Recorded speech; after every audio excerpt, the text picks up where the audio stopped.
more and more and more.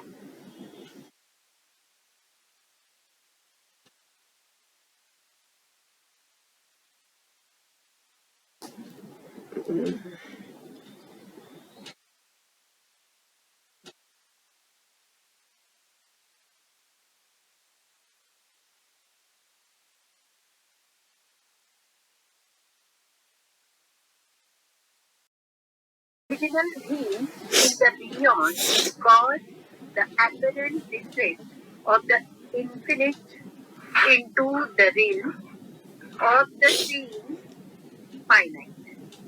This is the divine mystery and the divine game in which infinite consciousness forever plays on all levels of finite consciousness. हाँ, मैं हिंदीत सांगू का? मैं हिंदी में बोलूं क्या? आप एक्सप्लेन करेंगे? हाँ हाँ हाँ हाँ सॉरी, शुरू का मैं कुछ मिस किया, मुझे सुनाई नहीं दे रहा था. एनीवे, पहले 2 पैराग्राफ हो गए हैं. दैवी खेल में खिलौने.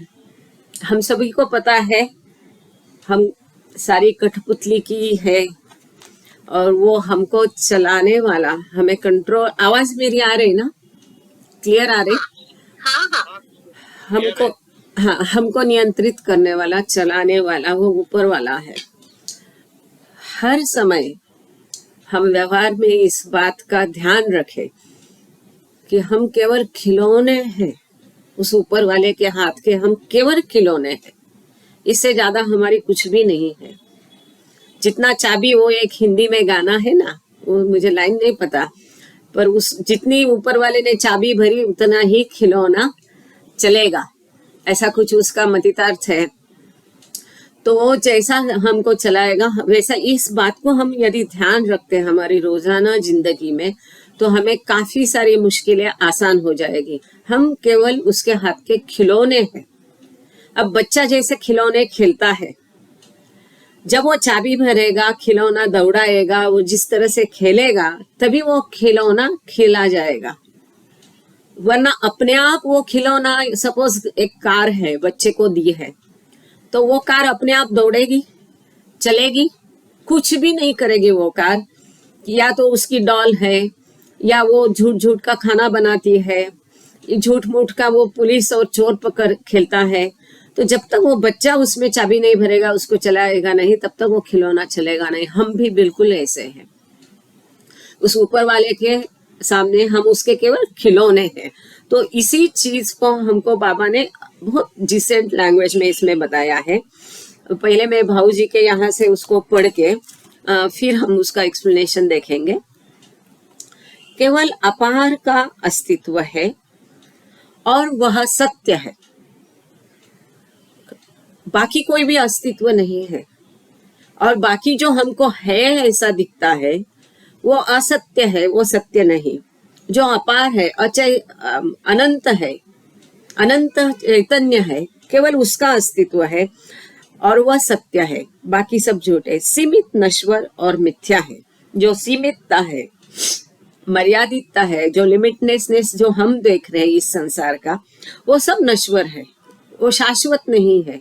वो कभी हमेशा रहने वाला नहीं, वो बदलने वाला है.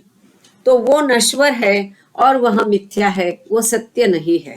अंतिम सत्य क्या है? वो जो अपार चैतन्य है, वही केवल अंतिम सत्य है. परात्पर परब्रह्म परमात्मा की मूल लहर ने अपार को प्रत्यक्ष रूप से भासमान सीमित के क्षेत्र में उतार दिया. जो बियॉन्ड बियॉन्ड गॉड है, जैसे कि टिफिन लेक्चर में बाबा ने बेभान भगवान कहा है, वो परमात्मा की जो लहर थी, को हम जानने की, वो लहर ने जो अनंत है, अमर्याद है, ऐसे परमात्मा को इस भासमान जगत में सीमित में बांध दिया है. वो किसके लिए? केवल हमारे खातिर, ताकि हम वो सगुण साकार की पूजा कर सके, हमारे मन में उसके लिए प्रेम भाव पैदा हो सके और हमारा अध्यात्म पथ पर चलना, आगे बढ़ना और आसान हो जाए. केवल इसी कारण उसने अपने अनंतत्व को सीमित तत्व में बांध दिया है। ये कितना बड़ा त्याग है, समझने वाली चीज है। यह दैवी रहस्य है और दैवी खेल है जिसमें अनंत चेतना सीमित चेतना की हर सतह पर सदैव खेलती रहती है। ये जो है ये रहस्य है, दैवी रहस्य है कि उसने ऐसा क्यों किया, ये संसार उसने क्यों शुरू किया। तो उसका एक ही कारण है कि वो लहर उत्पन्न हो गई। वो स्वयं भगवान होने के पश्चात उसे ज्ञात नहीं था, उसका ज्ञात नहीं था बोलने से उसे उसका आभास नहीं था, उसका एहसास नहीं था, उसको महसूस नहीं कर रहा था कि मैं स्वयं भगवान हूँ और मेरे पास इतना अनंत ज्ञान शक्ति और आनंद है। तो जब उसमें वो लहर पैदा हुई स्वयं को जानने की कि को हम, मैं कौन हूँ, तब इस सृष्टि का निर्माण हो गया। यही दैवी रहस्य है। और ये जो दैवी खेल है जिसमें अनंत चेतना सीमित चेतना की हर सतह पर सदैव खेलती रहती, जो अनंत चेतना है, अपार चैतन्य है, वह ये सीमित तत्व के हर स्तर पर, हर भूमिका पर, हर जीव मात्रा में, हर वस्तु में वो अनंत चेतना मौजूद है। और जैसा हम व्यवहार करते हैं उसके साथ में, जैसे मैं अभी बात कर रही हूँ, कितनी बात कर रही हूँ, कर रहे आप लोग सुन रहे हैं, तो आपके माध्यम से वो अनंत चेतना भी सुन रही है। केतकी के माध्यम से, मेरे माध्यम से वो अनंत चेतना स्वयं भी बात कर रही है, पढ़ रही है। तो ये है वो अनंत चेतना ही है जो हमारे माध्यम से अपने आप को प्रकट करती है और हर एक भूमिका में वो सदैव खेलती रहती है। फिर वो भूमिका वस्तु की हो, जीव मात्रा की हो, एक पत्थर की हो या एक धातु की। इसके आगे चलते हैं, केतकी जी आगे पढ़ेगी। I am infinite consciousness. Baba says, I am infinite consciousness, interpenetrating and transcending all states of limited consciousness. The most primal and most final categories of consciousness, say a stone or a saint, are equidistant from me. So, I am equally approachable by all. I am the way. Unwavering loyalty to the way is the real remedy for the sickness of imprisoned consciousness. Some of my lovers, owing to fluctuating faith, fail to understand this and run hither and thither for freedom. For me, it then becomes a matter of retrieving them, and others wonder why I give so much attention to these people. ठीक है, thank you केतकी। बाबा कहते हैं मैं अनंत चेतना हूं जो सीमित, अभी इसका पहला ही जो सेंटेंस है इस लेक्चर का, the infinite alone exist and is real, जो अनंतता है वही केवल अस्तित्व में है। इसी को बाबा आगे कहते मैं अनंत चेतना हूं जो सीमित चेतना की सब स्थितियों में समाई है और उनके परे है। जो अनंत चेतना है जो हमारी हर सतह पर वो मौजूद है, वो उसके परे भी है। चेतना की अत्यंत प्रारंभिक और अत्यंत अंतिम श्रेणियां जैसे पत्थर अथवा संत मुझसे बराबर दूरी पर है, इसलिए मैं सबको समान रूप से प्राप्य हूँ। बहुत महत्वपूर्ण ये बात बाबा ने यहाँ पर बताई है। मैं ही मार्ग हूँ, अंतिम आपका लक्ष्य भी मैं ही हूँ, इस लक्ष्य तक पहुंचाने वाला आपका मार्ग भी बाबा कहते मैं ही हूँ, और सबके लिए मैं एक बराबर हूँ। क्यों? कि हमको मालूम है, हमने वो टिफिन लेक्चर में और यहाँ पर भी पिछले बार एक हमने देखा था, एक आकृति आपने देखी थी, आपको याद होगा, एक बार मैं आपको वो आकृति वापस दिखा देती हूँ, जस्ट पिछले लेक्चर में था, देखिए आप देख पा रहे हैं इसको। तो ये जो सेंटर है ये परमात्मा है, अवतार है, सदगुरु है। तो हर चीज का केंद्र बिंदु सदगुरु है, अवतार है, ईश्वर है। सब कुछ उसी से प्रकट होता है और सब कुछ जाके उसी में समा जाता है। चूंकि वह केंद्र बिंदु है, इसलिए यहाँ पर जो बाबा ने कहा है कि पत्थर अथवा संत सब कोई मुझसे बराबर की दूरी पर है, इक्वल डिस्टेंस।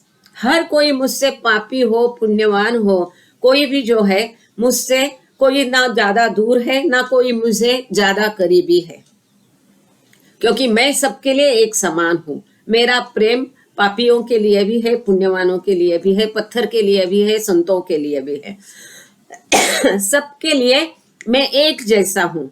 कोई मुझे ज्यादा प्रिय है, कोई दूर है, ऐसा नहीं, क्योंकि सबकी दूरी मुझसे एक समान अंतर पर है, क्योंकि मैं सबका केंद्र बिंदु हूँ। इसीलिए मैं समान रूप से प्राप्य हूँ।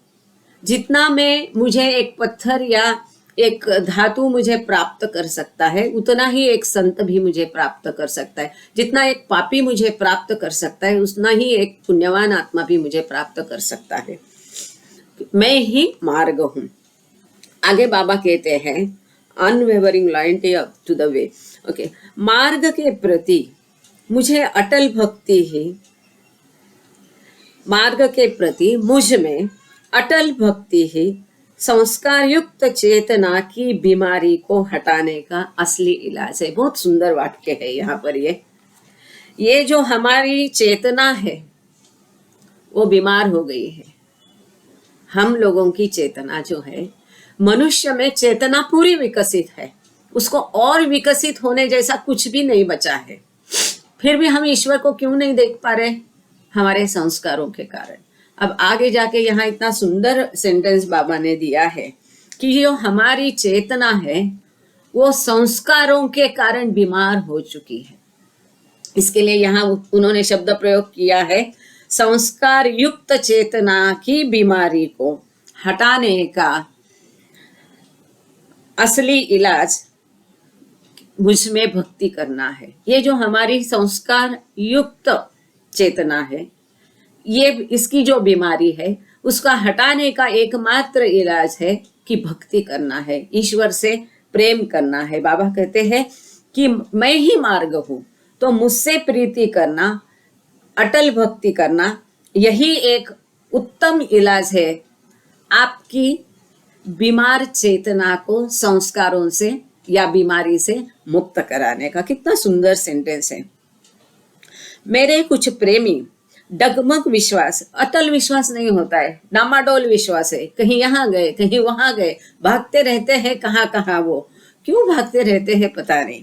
तो बाबा ने यहाँ पर वही कहा है, उसको हम देखते हैं। मेरे कुछ प्रेमी डगमग विश्वास के कारण इसे नहीं समझ पाते और वे मुक्ति पाने के लिए इधर उधर दौड़ते हैं। जब बाबा ने कहा है I am the highest of the high, Baba ने कभी नहीं कहा कि अपने धर्म का पालन मत करो, छोड़ दो। बाबा ने इतना ही समझाया कि वो मार्ग लंबा है, दूर का है, खड़तर है, कठिन है। बाबा ने कहीं नहीं कहा कि मेरा ही नाम लो। फिर भी बाबा कहते कि मुझ में अटल विश्वास रखो और भक्ति, मेरी भक्ति करना और मुझ पर प्रेम करना आपको संस्कारों से जो लिपटी हुई आपकी चेतना है, बीमार हो गई है, उस बीमारी से आपको आजाद करा देगा। इसके बावजूद हम देवी देवता करते हैं, नवरात्र करते हैं, गणेश जी का उत्सव करते हैं, दशहरा करते हैं, क्या पता नहीं दौड़ते रहते इधर उधर उधर इधर। अटल विश्वास होना चाहिए। और बाबा की ये बहुत बड़ी मेहर है। मैं समझती कि कम से कम मैं अपने पिताजी को जानती हूँ। एक हमारे जोगदंड दादा थे, हम दादा कहते थे, जोगदंड करके ब्राह्मण थे।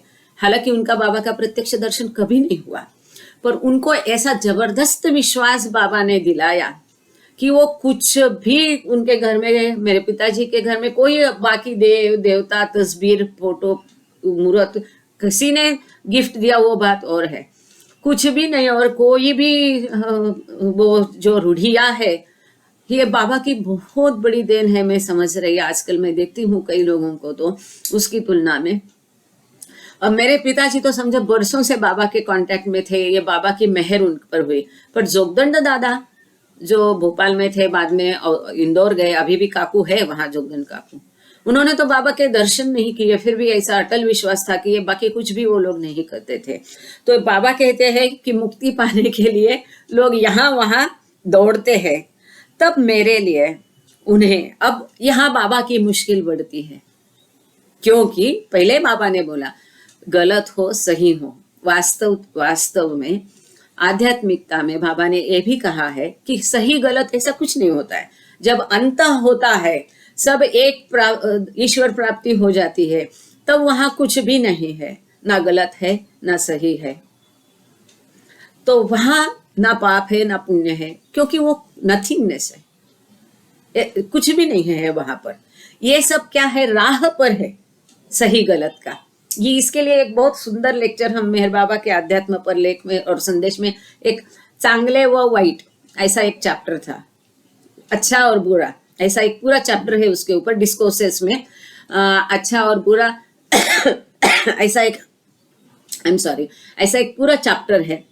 तो यही जब यहाँ आगे जो बाबा ने एक सेंटेंस दिया वो बहुत महत्वपूर्ण है कि जब हम यहाँ वहां दौड़ने लगते हैं तो बाबा की मुश्किल बढ़ जाती है।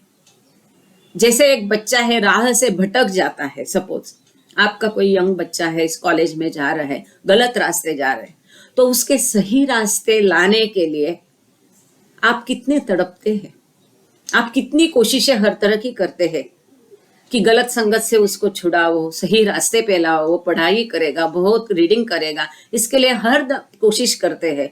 बिल्कुल वैसा ही यहाँ बाबा का होता है। जब आप अपने मार्ग से भटक जाते हैं, जब हाईएस्ट ऑफ द हाई को हमने पाया है, तो ये सब करने का श्राद्ध नि अंत्य संस्कार क्या क्या पता नहीं, नि नवरात्र, नि गणेश जी, नि जो भी है वो सब करने की जरूरत क्या है?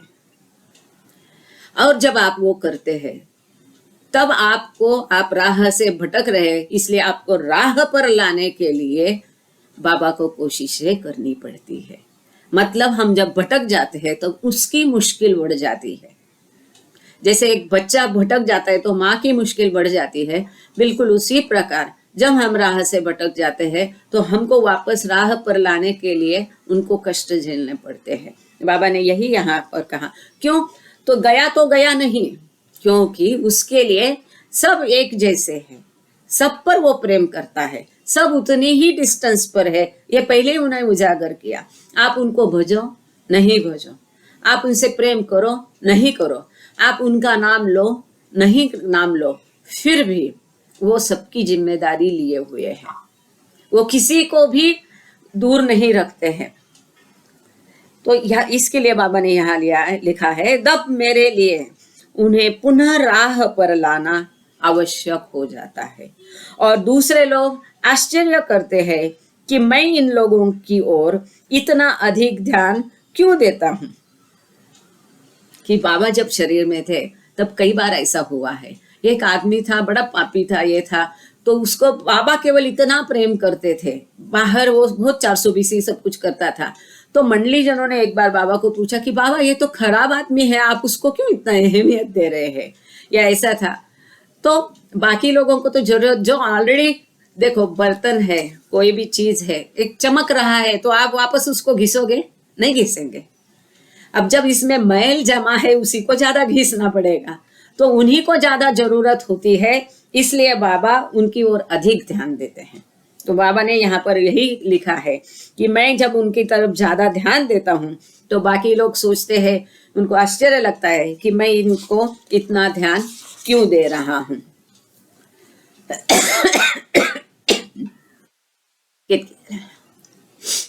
Baba says, a child has many toys and it likes to play with some more than the others.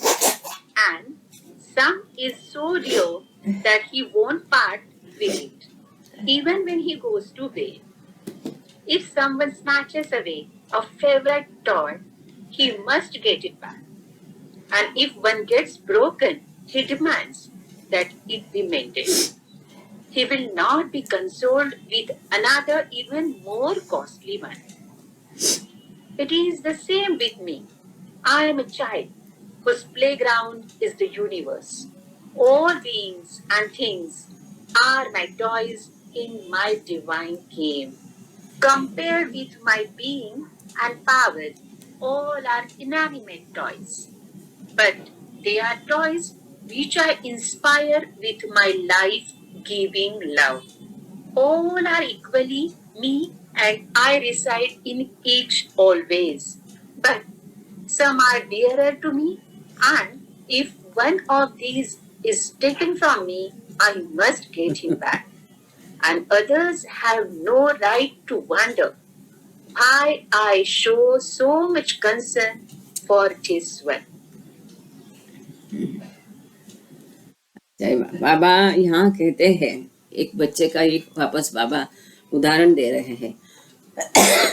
बच्चे के पास कई खिलौने होते हैं, लेकिन उसको इन सब खिलौनों में से कोई एक ही खिलौना उसका अत्यंत प्रिय होता है। इतना प्रिय होता है वो कभी अपने हाथ से उसको छोड़ता नहीं, पकड़ के पक्का बैठता है मुट्ठी में। फिर वो सोते समय में भी उसको हाथ में पकड़ के बैठता है। सोते समय में भी आज उसको कोई नई गाड़ी दी तो वो वही अपनी गोदी में लेके वो खिलौना अपने साथ में लेके वो सो जाता है। सॉरी। वो अपने से वो खिलौने को कभी भी दूर नहीं करना चाहता है, उसको बहुत प्रिय होता है वो खिलौना। और जब कोई उसको छीनने की कोशिश करता है तो वो पूरा प्रतिकार करता है, उसको कैसा वापस लाना इसके लिए तड़पता है। जब वो खिलौना टूट जाता है तब वो हमारे पीछे पड़ता है, नानी नानी इसको दुरुस्त कर दो, नाना नाना इसको ठीक कर दो। तो वो सब अपना प्रिय खिलौना अगर टूटा हुआ है तो वापस उसको हासिल करने की पूरी कोशिश करता है, उसके बिना दम नहीं लेता है। जब तक वो वापस उसको नहीं मिलता है वो रट रगा के रहेगा, सोने में भी और सोते में भी वो वही बोलता रहेगा। अगर टूट जाता है तो आप लोगों से उसको वो ठीक करेगा। तो बाबा कहते हैं कि बिल्कुल ये आप लोग भी मेरे खिलौने हैं और मेरा प्लेग्राउंड है ये विश्व। तो आगे इसको हम बाबूजी के यहाँ से पढ़ते हैं, फिर उसके ऊपर और बात करते हैं। बच्चे के पास बहुत से खिलौने होते हैं और वह कुछ खिलौने के साथ खेलना दूसरे खिलौने से खेलने की अपेक्षा अधिक पसंद करता है। और एक खिलौना उसे इतना प्रिय होता है कि वह उसे सोते समय भी नहीं छोड़ता। यदि कोई उसका प्रिय खिलौना छीन लेवे तो वह उसे अवश्य वापस मिलना चाहिए। और यदि कोई खिलौना टूट जाए तो बच्चा चाहता है कि वह दुरुस्त किया जाए। उसे दूसरे खिलौने से संतोष न होगा, चाहे वह उससे भी कीमती हो। मेरा भी यही हाल है, बाबा कहते। मैं बच्चा हूँ जिसके खेल का मैदान यह सृष्टि है। सब प्राणी और सब चीजें मेरे दैवी खेल में मेरे खिलौने हैं। मेरे अस्तित्व और शक्ति की तुलना में वे सब जड़ खिलौने हैं जिनको मैं अपने प्राण संजीवन प्रेम से स्फूर्ति पर प्रदान करता हूँ। हम सब बाबा के खिलौने हैं, ईश्वर के खिलौने हैं। और बाबा कहते हैं कि ईश्वर की शक्ति, उसका अस्तित्व, इसकी तुलना में हम सब जड़ खिलौने हैं। और हम में ये प्राण संजीवन प्रेम, ये आगे अभी एक किताब आ रही है, वो अमेरिका में आ गई है, अपना भारत में अभी तक आई नहीं है, क्रिएशन एंड कॉजेस। तो उसमें और एक लेक्चर में, शायद टिफिन लेक्चर में हमने देखा था प्राण आकाश और कैसा वो टकराता है, फिर उसमें से स्थूल कैसा प्रकट होता है, ये वहां पर भी किया था। ये प्राण उसमें फूके जाते हैं ये खिलौने में। प्राण मतलब ऊर्जा है, एनर्जी है, और ईश्वर एनर्जी है। एनर्जी या ऊर्जा का नाम हमने ईश्वर रखा है। तो वो थोड़ी थोड़ी अपनी ऊर्जा हम सब में भर के हमारी चाबी उसने घुमा दी है ना। तो यहाँ पर बाबा ने यही कहा है कि ये प्राण संजीवन प्रेम से सब ये खिलौने को वो स्फूर्ति प्रदान करता है। सब समान रूप से मैं है और मैं सदैव हरेक में रहता हूँ। आप में से कोई अलग भिन्न नहीं है। आप मतलब मैं हूँ, मैं मतलब आप हूँ। हमेशा बाबा कहते हैं you and I are not we but one, क्योंकि वो हम में समाये हुए हैं, हम उनमें समाये हुए हैं। इसीलिए वो कह रहे हैं कि सब में मैं समान रूप से हूँ। वो ऊर्जा है, सब में है, पापी में नहीं है ऐसा नहीं है, फिर तो वो जीवित नहीं रहेगा। वो ऊर्जा है मतलब ईश्वर है, वो उसी में भी है, पापी में भी है, पुण्यवान वाले में भी है, हर किसी में है। इसीलिए सदैव हर एक में मैं रहता हूँ, ऐसा बाबा कहते हैं। परंतु कुछ मुझे अधिक प्यारे हैं। हम सब खिलौने हैं, पर इन खिलौने में से बाबा को कुछ खिलौने अधिक प्रिय है, और यदि उनमें से कोई एक मुझसे ले लिया जाता है तो वह मुझे अवश्य वापिस मिलना चाहिए। मतलब वो जो प्राण है वो अपने में समा लेते हैं। अरुणा दीदी, बात समझ में आई? अभी बाबा को वो ज्यादा प्रिय थे, इसलिए वो बाबा में समा गए। जो खिलौना बाबा को ज्यादा पसंद है उसको बाबा वापस ले लेते हैं। वह मुझे अवश्य वापस मिलना चाहिए। और अन्य लोगों को यह आश्चर्य करने का अधिकार नहीं है कि मैं इस एक के लिए इतनी अधिक चिंता क्यों प्रकट करता हूँ। मेरे कोई खिलौने के लिए मैं इतनी अधिक चिंता मेरे पास ही रखता हूँ, हमेशा सदा साथ में रखता हूँ, क्योंकि मुझे वो खिलौना ज्यादा पसंद है। तो बाकी लोगों का इस नन ऑफ योर बिजनेस की एक मैं ऐसा क्यों करता हूँ। तो यहाँ ये 43 नंबर का लेक्चर संपन्न हुआ, और आगे बहुत सुंदर और महत्वपूर्ण लेक्चर है। केतकी, मैं आपका आभार प्रकट करती हूँ और मैं आपकी 44th topic, God alone is. हाँ, इसके पहले किसी को एक मिनट, यहाँ कुछ मैसेजेस आए हैं, इसको एक बार देख लेते। कोई सवाल तो नहीं ना उसमें? एक मिनट। हाँ, डॉक्टर थावरे कह रहे हम सब उनके ही खिलौने। सही बात है, इसकी अनुभूति हमेशा प्राप्त हुई है। Very true. हम समझ सकते बाबा केंद्र बिंदु है इस जीवन में, तो मैं स्वयं के। हाँ, ओके। हाँ, जितनी चाबी भरी राम ने उतना चले खिलौना। हाँ ठीक है, तो सवाल नहीं है ना किसी का? कुछ किसको कुछ पूछना है?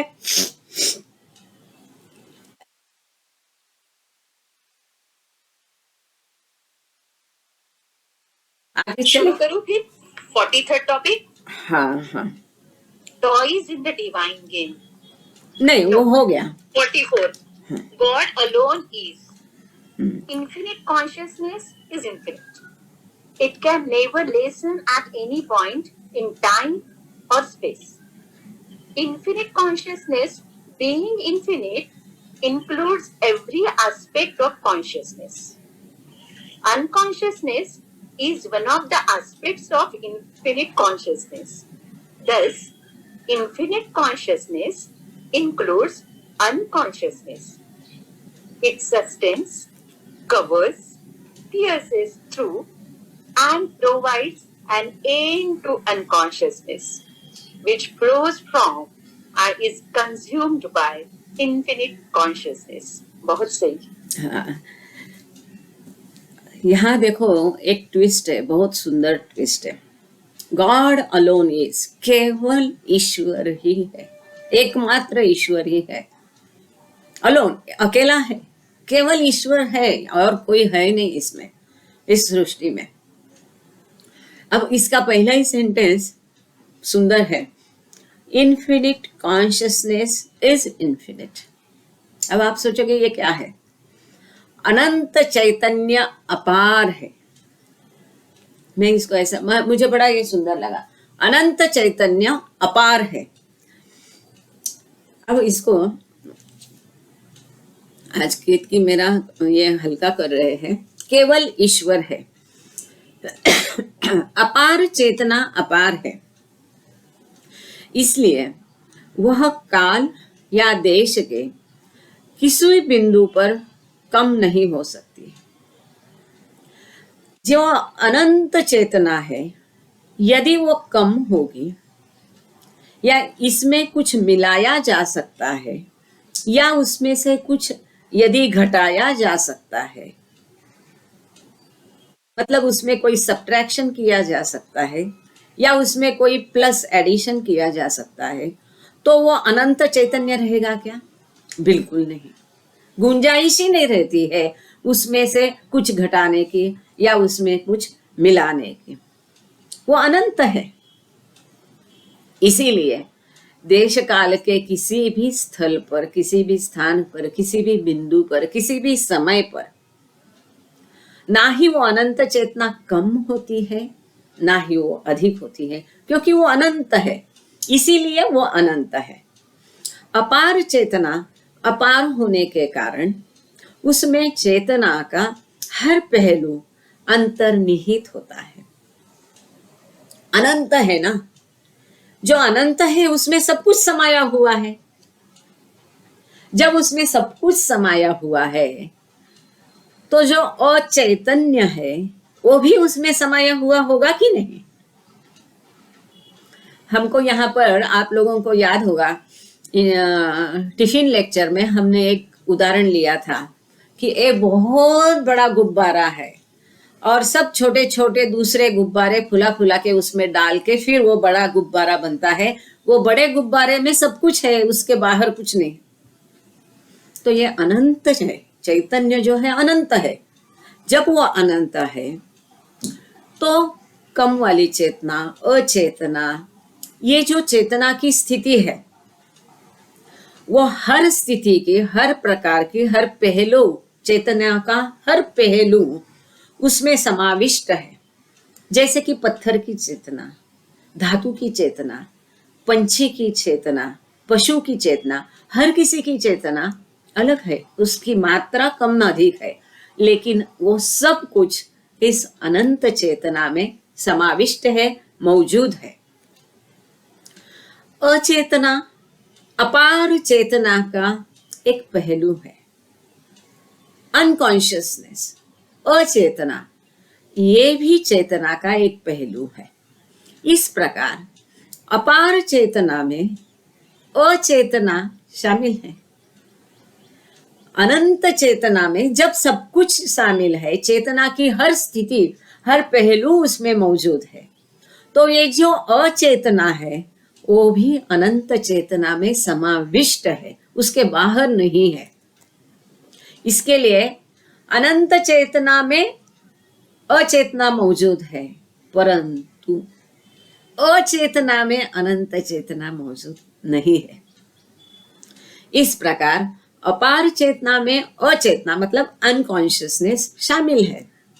अपार चेतना, इन्फिनिट कॉन्शियसनेस, अनंत चेतना अचेतना का पालन करती है, उसे ढक कर रखती है, उसको भेद कर जाती है, उसे भेद कर उसके पार जाती है और अचेतना का अंत प्रस्तुत करती है, उसको एंड कर देती है।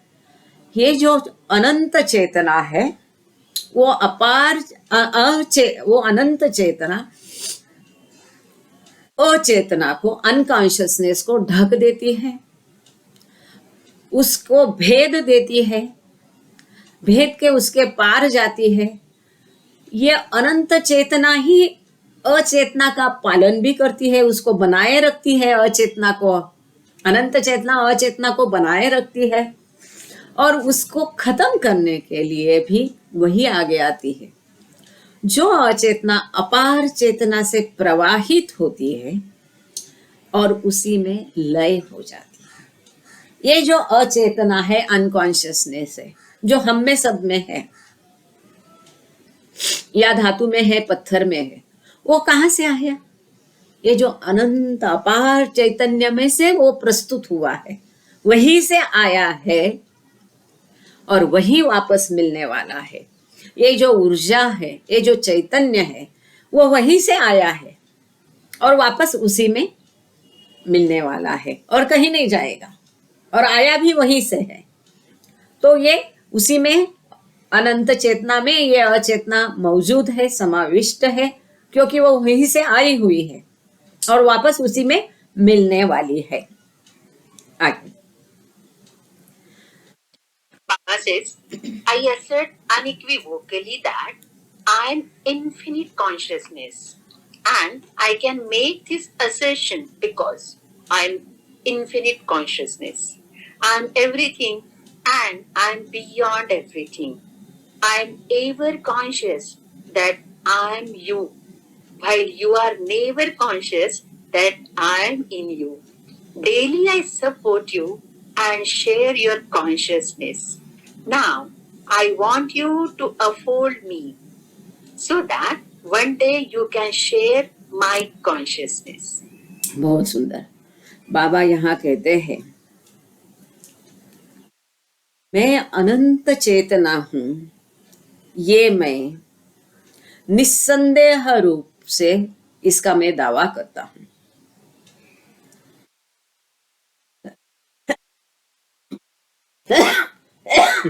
सॉरी, बाबूजी के यहाँ से।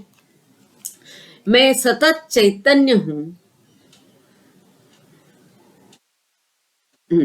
मैं स्पष्ट रूप से दृढ़ता पूर्वक कहता हूं कि मैं अपार चैतन्य हूं। ये दावे के साथ वो कह रहे कि मैं अनंत चेतना हूं और मैं यह कथन दृढ़ता पूर्वक कर सकता हूं क्योंकि मैं अपार चेतना हूं। मैं दावे के साथ दृढ़ता पूर्वक ये कह सकता हूं कि मैं अनंत चैतन्य हूं, इसका मैं दावा करता हूं क्योंकि वास्तव में मैं अनंत चैतन्य हूं। मैं हर चीज हूं और मैं हर चीज से परे हूं। अनंत चैतन्य होने के कारण, जैसा कि अभी हमने देखा, बाबा कहते कि मैं हर वस्तु में हूं, हर जीवात्मा में हूं और इन सबसे भी मैं परे हूं।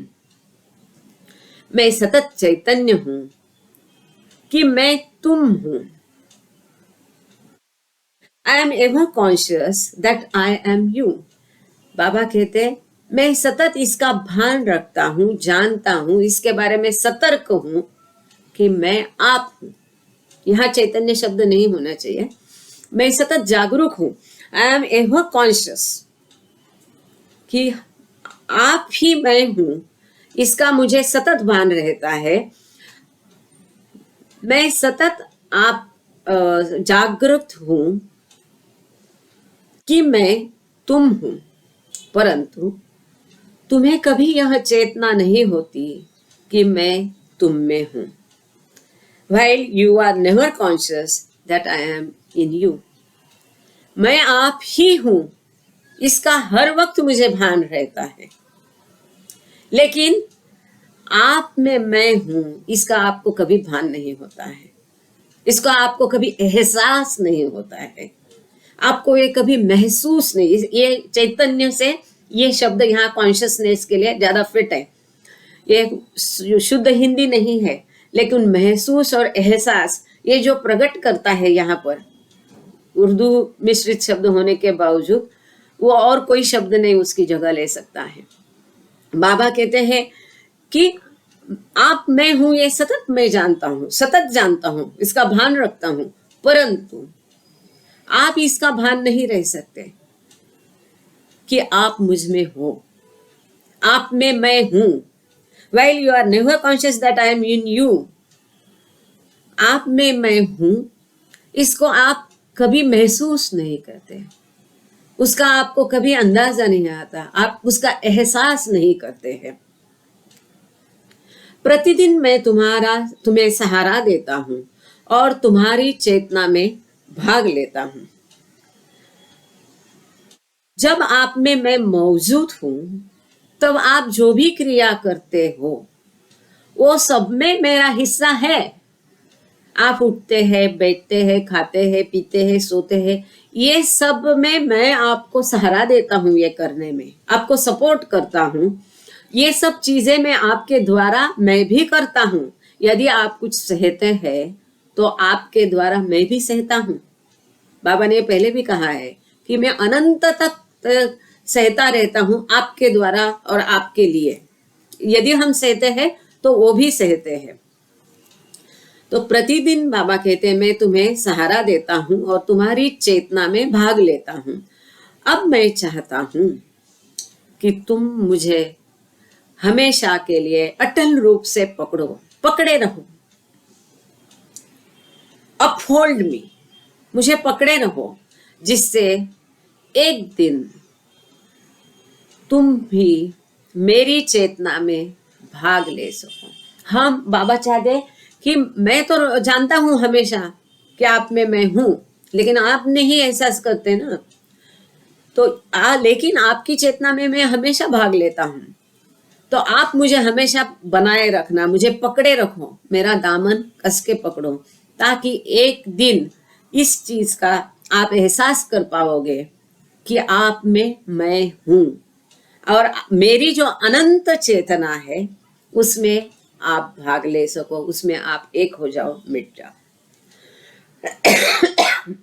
Baba says, for man, unconscious of actually possessing the never-ending, continuously conscious experience that God is everything and all else is nothing. Everything is everything. Air is, water is, fire is, earth is, light is, darkness is, stone is, iron is, vegetation is, insect is, fish is, bird is, beast is, man is, good is, bad is, pain is, pleasure is. There is no end to what is until he arrives at nothing is, and instantaneously he realizes God is. बहुत सुंदर यहाँ बाबा ने दिया। For man unconscious of actually possessing the ever-ending, continuously conscious experience, तो यहाँ मनुष्य को यह चेतना नहीं न रहने से कि सचमुच उसी में कभी समाप्त न होने वाला यह सतत चेतन अनुभव है कि परमात्मा सब कुछ है और अन्य सब कुछ कुछ नहीं है। यहाँ ये एवरीथिंग एंड नथिंग आता है, ये बहुत महत्वपूर्ण है कि हमें यह चेतना नहीं है कि ये कभी भी न खत्म होने वाला जो अनंत चैतन्य है वही परमात्मा है, वही सब कुछ है, लेकिन इसका भान एहसास हमें नहीं है। चूंकि हमें इसका एहसास नहीं है, जो कुछ भी नहीं है उसको हम सब कुछ समझते हैं। बात समझ में आई? थोड़ा ट्विस्टिंग है, इंग्लिश में जो दिया है वो सेंटेंस ट्विस्टिंग है, लेकिन उसको नीचे से फिर ऊपर की तरफ पढ़ेंगे तब समझ में आ जाएगा। और भाऊजी के यहाँ जो चैतन्य है, चेतना है, इसके बदले एहसास, महसूस होना, भान होना, वही वो अपार चैतन्य, अनंत चैतन्य हम ही है, इसका भान हमें नहीं है। वो चैतन्य जो कि सतत चेतन है, वो सतत अनुभव करता है कि परमात्मा सब कुछ है, परंतु इसको हम महसूस नहीं करते। इसके लिए जो कुछ भी नहीं, मतलब ये संसार, ये सृष्टि, उसी को हम अपना सब कुछ मान के चलते हैं। हवा है, जल है, अग्नि है, पृथ्वी है, प्रकाश है, अंधेरा है, पत्थर है, लोहा है, वनस्पति है, कीड़ा है, मछली है, पंछी है, जानवर है, मनुष्य है, भला है, बुरा है, दुख है, सुख है, ये सब कुछ है, पर ये वास्तव में कुछ भी नहीं है। जब हमारे अंदर जो अनंत चेतना है उसको हम महसूस करेंगे, उसका हम एहसास करेंगे, तब हमें पता चलेगा ये कुछ भी नहीं है। देयर इज नथिंग, ओनली अनंत चेतना है। और वो अनंत चेतना, अनंत चैतन्य, अनंत ऊर्जा हम ही में है, हमेशा है। ये जब हम जान जाएंगे तब वो ईश्वर से मिलन होगा वो ईश्वर का अनुभव होगा। तब तक हम क्या करते, ये फलाना है, बिस्ताना है, सब कुछ है। वास्तव में जो कुछ भी नहीं है उसी को हम सब कुछ मानते हैं। Which is nothing that we take as everything, but which is nothing, it is actually everything. क्योंकि everything is nothing, there is nothing, there is only ऊर्जा, there is only energy, there is only प्राण, there is only अनंत चैतन्य, जिसके नाम आप कुछ भी दो, ईश्वर नाम दो, चैतन्य दो, प्रकाश दो, ऊर्जा दो, प्राण दो, वही है। और वहां क्या है? वहां कुछ नहीं है। क्यों कुछ नहीं है? क्योंकि उसका ना रंग है, ना रूप है, ना स्वाद है, ना गंध है, ना आकार है, केवल वो है, इज। लेकिन हम उसको महसूस नहीं कर सकते, और जो कुछ भी नहीं उसी को सब कुछ हम समझ लेते हैं। इसका कोई अंत नहीं होता कि क्या क्या है जब तक कि वह इस अनुभव पर नहीं पहुंचता कि कुछ नहीं है, और तब उसे तत्क्षण अनुभव होता है कि ईश्वर है। जब हम ये समझ जाओगे कि ये सब कुछ को जो हम समझ रहे हैं, फलाना बिस्ताना, दुनिया, पंछी, जानवर, ये वास्तव में कुछ भी नहीं है। जिस क्षण हम ये महसूस करेंगे, तत्काल उसी क्षण, एक क्षण की भी देरी लगाए बिना हम महसूस करेंगे कि केवल ईश्वर है। That nothing is only everything and this everything is nothing. उसी समय हम उसको महसूस करेंगे, अनुभव करेंगे, फिर वहां एक क्षण की भी दूरी नहीं होगी।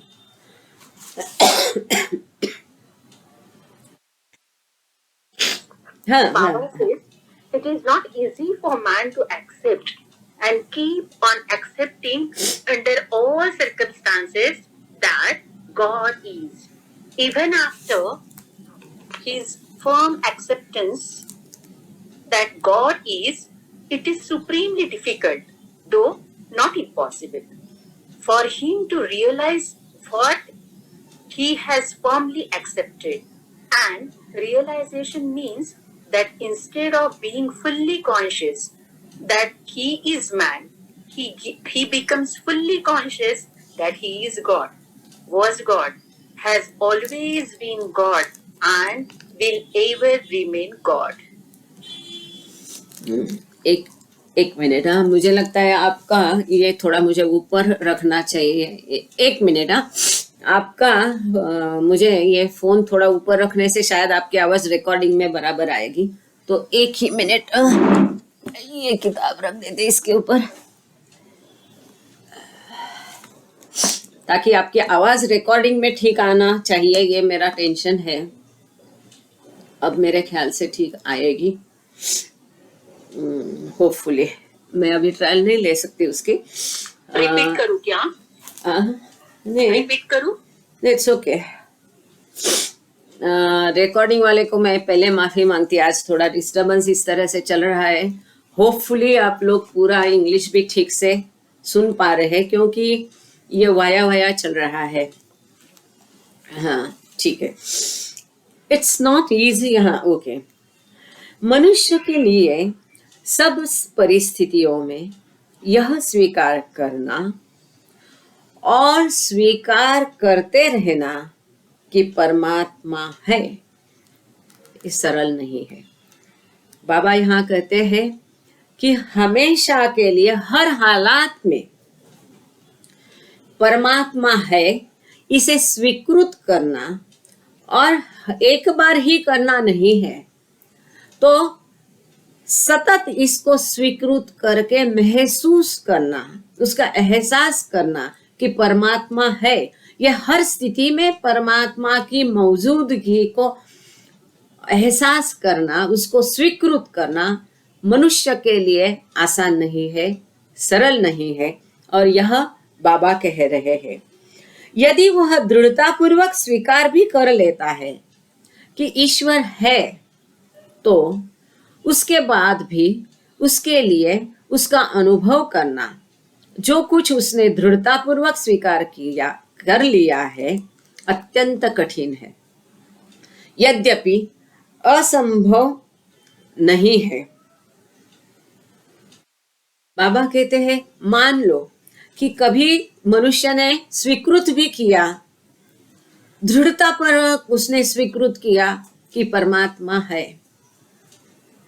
हर हाल में उसने परमात्मा का अस्तित्व स्वीकृत किया, तो भी उसको अनुभव करना, उसने दृढ़तापूर्वक मान लिया कि परमात्मा है, ये मान लिया है, स्वीकृति है, एक्सेप्टेंस है, परंतु उसका रियलाइजेशन नहीं है, अनुभव नहीं है।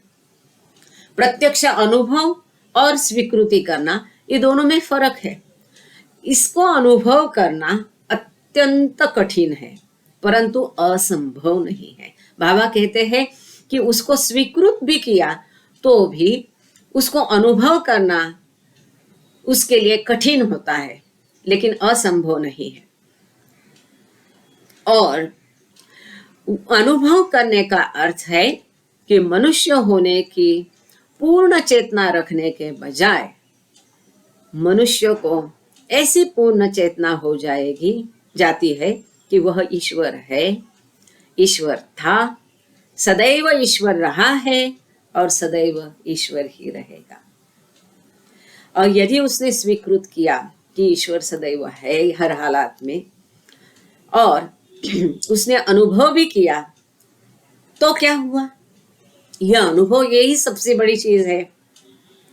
यही हर जीवात्मा का अंतिम गंतव्य स्थान है, यही सृष्टि का उद्देश्य है, यही हर जीव का उद्देश्य है कि वो अनुभव करे। किस चीज का अनुभव? स्वयं ईश्वर है इसका अनुभव करना, ये सबसे बड़ी बात है। और ऐसा अनुभव जब वो करेगा, इसका अर्थ है कि वो मनुष्य अपनी स्वयं की मनुष्य करके जो चेतना होती है उसको खत्म कर देता है, उसके वो अपनी स्वयं की मनुष्य की पूर्ण चेतना खो देता है। वो चेतना नहीं रखता है कि मैं मनुष्य हूं, जो कि सीमित है, वो सीमितता को खो देता है। और फिर उसे अनुभव होता है कि मैं, जब उसको ये सीमितत्व को वो ढाल देता है, फेंक देता है सॉरी, निकाल देता है, तब उसे अनुभव होता है कि मैं ही ईश्वर हूं, मैं ही ईश्वर था और सदैव हमेशा से मैं ईश्वर ही रहा है। अब तक जो मैं देख रहा था वो तो केवल भास था, सपना था, और मैं हमेशा ईश्वर ही रहूंगा। यही उसका अनुभव होता है। Baba says, knowingly or unknowingly, man is ever seeking the goal, which is to realize his true self. The very nearest and innermost to man is his soul. But the humor of it is he feels far, far away from it. There appears to be no end to his journeys towards the goal through the numberless highways and byways of life and death. Although, in fact, there is no distance at all to cover. Having achieved full consciousness as man, he has already arrived at his destination. For he now possesses the capacity to become fully conscious of his soul.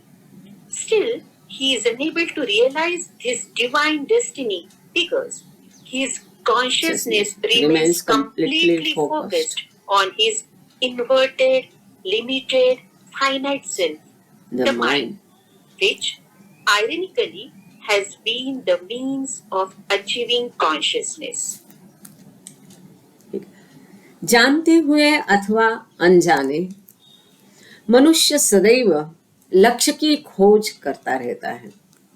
कोई consciously, जानते हुए, जाणीव पूर्वक जिसको कहते हैं, जानते हुए कि ईश्वर प्राप्ति की, मुक्ति की, मोक्ष की खोज करते रहते हैं। कोई अनजाने में उसी राह में चलते हैं, पर अनजाने में चलते हैं। हर एक का लक्ष्य एक ही कि ईश्वर की प्राप्ति, ईश्वर का अनुभव करना, और वह लक्ष्य है आत्मज्ञान प्राप्त करना। मनुष्य के अत्यंत निकटतम तथा उसके अंतस्थल में अत्यंत गहरे उसकी आत्मा है, किंतु तमाशा यह है कि वह उससे बहुत बहुत दूर महसूस करता है। ये इसकी विडंबना है।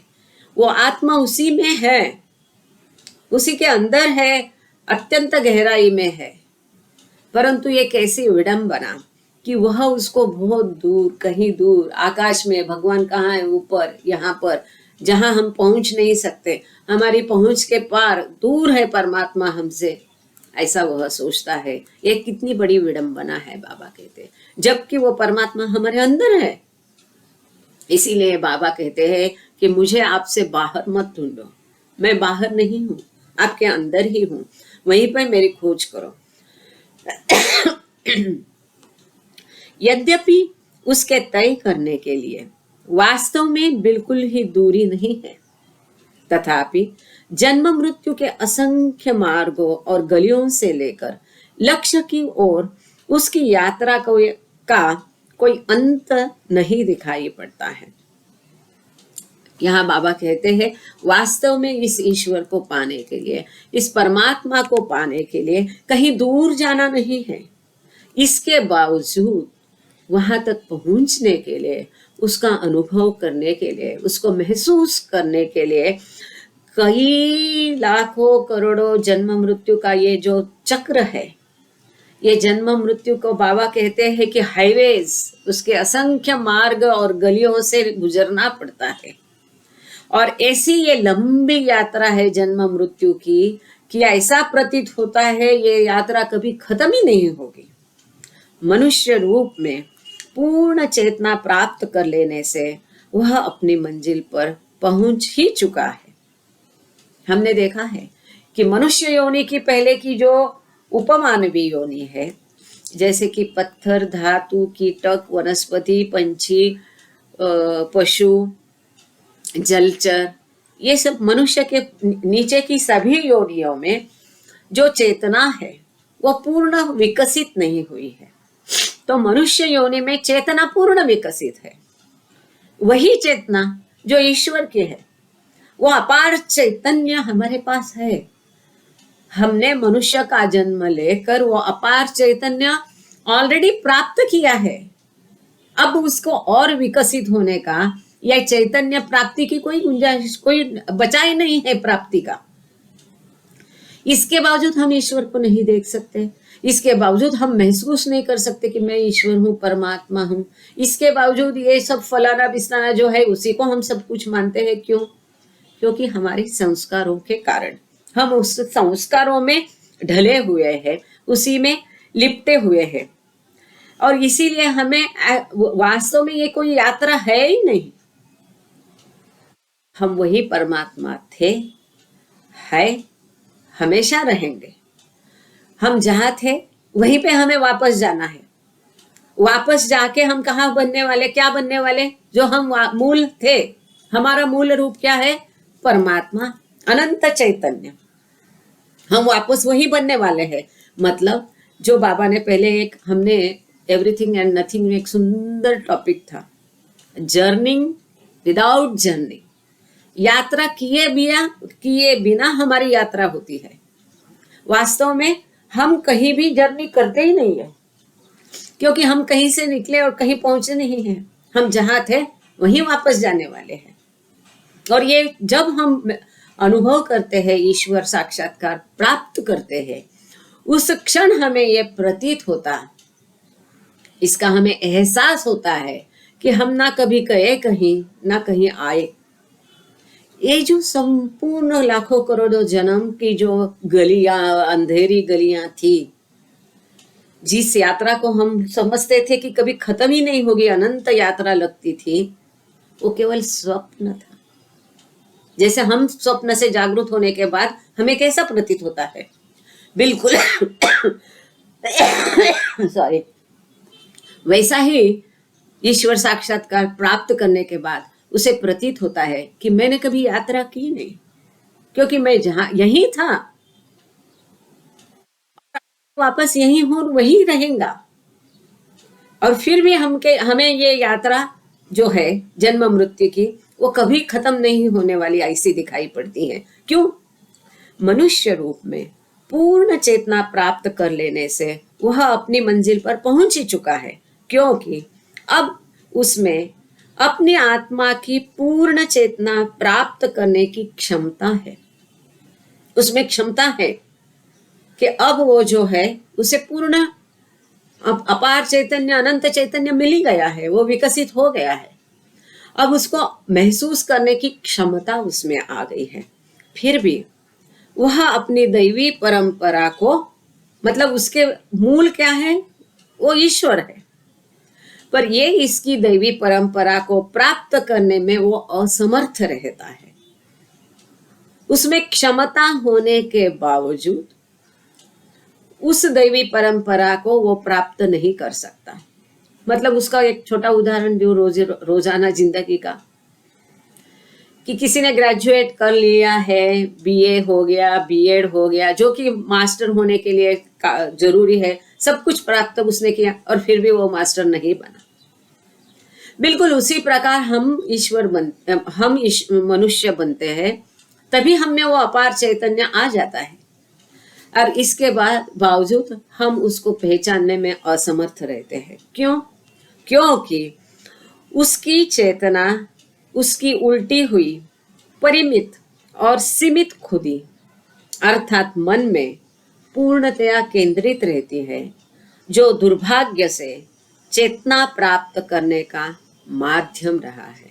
यह अनंत चेतना को प्राप्त करना है, उसको महसूस करने के जो माध्यम है, जो मन है। तो जो मनुष्य की चेतना है, उसका भान है, वो जो उसकी खुदी है, वो फोकस्ड है। कहाँ फोकस है? उसका पूरा ध्यान कहाँ है? अपने ऊपर ही है, स्वयं पर है, खुद ही है, अहंकार है, संस्कार है, मन है, इसी में वो लिपटा है, उसी में उसका ध्यान पूर्णतया है, केंद्रित हुआ है, और इसके कारण वो अनंत चेतना को महसूस नहीं कर सकता है, प्राप्त नहीं, एक्चुअली प्राप्त नहीं होना चाहिए उसको। यहाँ डेफिनेटली शब्द अलग होगा, अचीविंग कॉन्शियसनेस। आयरॉनिकली ये विडंबना है कि मन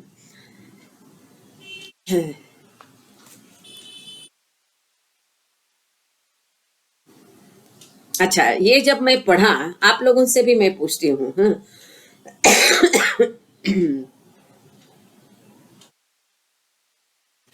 ये जो सेंटेंस है ये बड़ा ट्रिकी है लास्ट। ये जब मैंने पढ़ा तो मैं 2 मिनट सोचती रही कि ऐसा क्यों लिखा है। मैंने यहाँ एक क्वेश्चन मार्क भी करके रखा है। Still he is unable to realize this divine destiny because his consciousness remains completely focused on his inverted, limited, finite self, the mind, which ironically has been the means of achieving consciousness. तो मैं सोचा ये मन को क्यों ऐसा बोल रहे हैं, मीन्स ऑफ अचीविंग कॉन्शियसनेस? तो वो ऐसा नहीं है। मतलब हम जहाँ थे वही है, हमको जर्नी करनी नहीं है, लेकिन ये अनुभव प्राप्त करने के लिए, मतलब चेतना प्राप्त करने का माध्यम भी चेतना ही है। और हमारी चेतना कहाँ फोकस्ड है, केंद्रित है? हमारे स्वयं के ऊपर, खुद ही के ऊपर है, इन्वर्टेड है, वो अपने आप को ही अंदर ही चली गई है, वो बाहर नहीं है, वो ब्रॉड नहीं है, वो केंद्रित है। कहाँ केंद्रित है? हमारी अनंत चेतना को प्राप्त करने का या अनुभव करने का माध्यम भी चेतना है। लेकिन हमारी चेतना जो है, ये दुनिया, ये भौतिकता, ये सीमितता, ये अहंकार, ये वासनाएं इसमें लिपटी हुई है, इसके कारण हम उसको अनुभव नहीं कर पा रहे। Baba says, before he can know who he is, man has to unlearn the mass of illusory knowledge he has burdened himself with on the interminable journey from unconsciousness to consciousness. It is only through love that you can begin to unlearn and eventually put an end to all that you do not know. God love penetrates all illusion, while no amount of illusion can dim God love.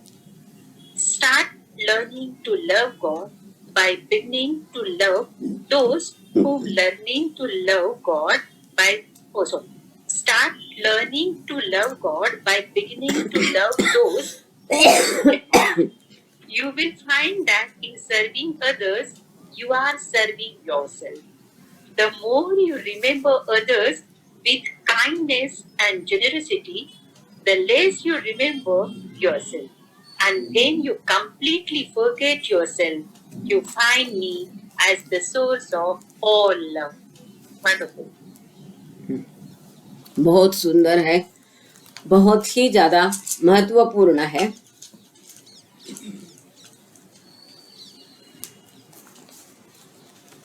मनुष्य को अपना यथार्थ स्वरूप जानने के पहले उस तमाम मायावी बोध को भुला देना होगा जिसका बोध उसने अपने ऊपर अचेतना से चेतना की ओर अनंत यात्रा करने में लाद दिया है। मतलब ये जो मायावी जगत है, before he can know who he is, man has to unlearn the mass of illusory knowledge. अपने स्वयं का मूल जानने के लिए, स्वयं को जानने के लिए इस मायावी दुनिया में उसने जो कुछ सीखा है, जो कुछ ज्ञान प्राप्त किया है, उसको भुला देना पड़ेगा। ये ज्ञान जिसका बोझ उसने अपने ऊपर डाल दिया है, with the interminable journey of the जो भी कॉन्शियसनेस और अनकॉन्शियसनेस के, अब ये जो है, ये इस दुनिया का ज्ञान उसको, इन शॉर्ट इस दुनिया का ज्ञान उसको भुला देना पड़ेगा। ऐसा क्यों? आप लोगों को याद होगा, इसी किताब में एक चैप्टर था जिसने बाबा ने ज्ञान के 3 प्रकार दिए थे, और उसमें ये जो पहला प्रकार है, इस मायावी जगत का ज्ञान, जो सामान्य ज्ञान है, इस दुनिया का ज्ञान है, हम बोलते हैं ये पढ़ा लिखा है, ज्ञानी है, सीखा हुआ है, बहुत पंडित है, ज्ञानी है। तो और दूसरा जो है पर ब्रह्म ज्ञान और पर ब्रह्म ज्ञान, ब्रह्म ज्ञान, आत्मज्ञान, ऐसे बाबा ने वहां 3 ज्ञान के प्रकार दिए थे। याद है आप लोगों को? हाँ, इसी किताब में हमने ये बाबा ने दिया था, ज्ञान के प्रकार थे। तो वहां पर बाबा ने यह कहा था कि ये जो पहले प्रकार का ज्ञान है, इस दुनियादारी का ज्ञान, इस दुनिया में जो प्राप्त किया है, इस दुनियादारी में जो प्राप्त किया, इस दुनिया के बारे में जो प्राप्त किया है, वो ज्ञान है ही नहीं, वो कोई बराबर नहीं है, वो ज्ञान, उसका कोई अहमियत नहीं है। एक सुंदर शब्द वहां बाबा ने यूज किया, वो मुझे याद नहीं अभी, पर वो ज्ञान है ही नहीं। ऐसा क्यों? क्योंकि ये विश्व ही भासमय है, असत्य है। तो उसमें जो उसका जो ज्ञान है, वो ज्ञान कोई मायने नहीं रखता है, बिकॉज द ज्ञान will also become illusory, because the word is illusory. जब विश्व ही भासमय है तो उसमें प्राप्त किया हुआ ज्ञान भी भासमय है। इसीलिए इसको यदि हम पहले समझेंगे तो आगे का ये सेंटेंस हमारी समझ में आएगा। नहीं तो आप सोचते रह जाओगे कि उसको क्यों भुला देना है। कोई भी है, कोई पंडित यहाँ रहेगा, वो यही पूछेगा कि ये ज्ञान रखने से क्या मुश्किल है, परंतु वो ज्ञान असली ज्ञान नहीं है। इसके लिए उसको स्वयं को जानना है तो पहले ये ज्ञान को उसको भुला देना पड़ेगा। केवल प्रेम के द्वारा, अब इसके में आगे क्या है, उसने ऊपर अचेतना से चेतना की ओर अनंत यात्रा करने में, ये जो हमारी यात्रा है लाखों, मतलब जिसको अभी बाबा ने हाईवे और गलियां बोला है, उन गलियों में हमने जो प्राप्त की है, जो जन्म मरण के चक्र में हमने प्राप्त की है, उसको भुलाना पड़ेगा। केवल प्रेम के द्वारा ही तुम उस मायावी बोध को भूलना प्रारंभ कर सकते हो और अंततः सारे अज्ञान का अंत कर सकते हो, जिसका ज्ञान तुम्हें नहीं है। ये बहुत महत्वपूर्ण है कि बाबा कहते हैं हमेशा हर जगह के कि ये जो अज्ञान है, तुम्हारा अज्ञान मेरी यातनाओं का कारण है। ये हमारा अज्ञान क्या है कि हम स्वयं को ईश्वर से, औरों से अलग, पृथक मानते हैं, जबकि हम पृथक या अलग नहीं है, हम सब एक है। परंतु इस एकत्व को हम भूल गए हैं। इस एकत्व का ज्ञान हमें नहीं है और हमारा अज्ञान है कि हम अलग है। तो इस अज्ञान को हमको पहले निकालना पड़ेगा। तो यहाँ बाबा कहते हैं कि केवल प्रेम के माध्यम से ही ये जो मायावी बोध है, ये मायावी ज्ञान है, इसको हमको भूलना प्रारंभ कर सकते हैं। हम उसको शुरुआत कर सकते हैं प्रेम के द्वारा। इस मायावी ज्ञान को भूलने का हम प्रारंभ कर सकते हैं और अंततः सारे अज्ञान का अंत कर सकते हैं। जब हमें प्रेम प्रस्तुत हो जाएगा तो सब अज्ञान क्या है, हमें सब एक जैसे लगने लगेंगे, कोई दूसरा नहीं लगेगा जिसका ज्ञान तुम्हें नहीं है। हमें क्या ज्ञान नहीं है कि हम सब एक है। इसीलिए इसको हमको पहले ज्ञात करना पड़ेगा, उसके प्रति जागरूक होना पड़ेगा। और वो कब होगा? प्रेम के माध्यम से। दैवी प्रेम सकल भ्रम में प्रवेश करता है, जबकि कितना भी भ्रम दैवी प्रेम को धुंधला नहीं कर सकता है। जो दैवी प्रेम है वो सब में समाविष्ट है, क्योंकि जैसा हमने देखा कि ईश्वर सब में स्थित है, सब ईश्वर में स्थित है। अनंत चेतना दूसरे शब्दों में सब में है। तो अनंत चेतना सब में है, तो ये दैवी प्रेम भी सब में है। सभी में दैवी प्रेम है, समाविष्ट है। पर और कोई भी, इसको मुझे एक बार, गॉड लव पेनेट्रेट्स, मैंने भेदता है ऑल इल्यूजन, सभी भास को ईश्वरी प्रेम भेद कर देता है, उसमें है।